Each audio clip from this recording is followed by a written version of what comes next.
මේ වීඩියෝ එකෙන් මම හිතුවා කතා කරන්න කවුරු හරි කෙනෙක් හිතාගෙන ඉන්නවා නම් ඉතාලියේ නීති අනුකූලව ඉන්න කෙනෙක් හිතාගෙන ඉන්නවා නම් රිකොන්චුන්ජමෙන්ටෝ ෆැමිලියාර් එකක් කරන්න අවශ්‍ය කරන මූලිකම සුදුසුකම් තුන ගැන. පළවෙනි සුදුසුකම තමයි ඔහුට ඇයට ඉතාලියේ වළංගු නීත්‍යානුකූලව රැඳී සිටීමේ බලපත්‍රය එහෙම නැත්නම් පර්මිස් සෝජෝර්න් එක තියෙන්න ඕනි. පළවෙනිම කාරණාව මේක. ඊළඟට પાස්පෝර්ට් එක තියෙන්න ඕනි, වළංගු પાස්පෝර්ට් එක, පර්මිස් සෝජෝර්න් එක. දෙවෙනි කාරණාව තමයි අවශ්‍ය වෙන ආදායම.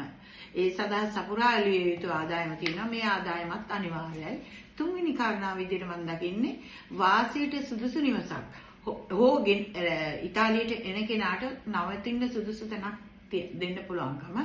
ඉතින් මේ කාරණා තුන තමයි මූලිකවම රිකොන්චුන්ජමෙන්ටෝ ෆැමිලියාර් එකක් කරද්දී බලපාන කාරණා තුන. ඊට අමතරව වෙනත් සුදුසුකම් තියෙනවා. සපුරාලිය යුතු සහ අමතරව ප්‍රෙෆෙක්ටුරා එකෙන් ප්‍රෙෆෙක්ටුරායකට එහෙම නැත්නම් කොමූනෙන් කොමූනට පොඩි පොඩි වෙනස්කම් වෙන්න පුළුවන්. මූලිකම කාරණා තුන පර්මිස් සෝජෝර්න් එක, රෙඩ්ඩිටෝ එක, ඒ කියන්නේ ආදායම සහ ඉදොනිදා ලොජ්ජතිවිකේ වාසයට සුදුසු නිවසක්. ඉතින් මේ කාරණා තුන තමයි මූලිකම කාරණා තුන. කවුරු හරි කෙනෙක් ෆැමිලියාර් එක දාන්න හිතාගෙන ඉන්නවා නම් මතකතුව මුලින්ම මේ සුදුසුකම් තුන සපුරා ගන්න.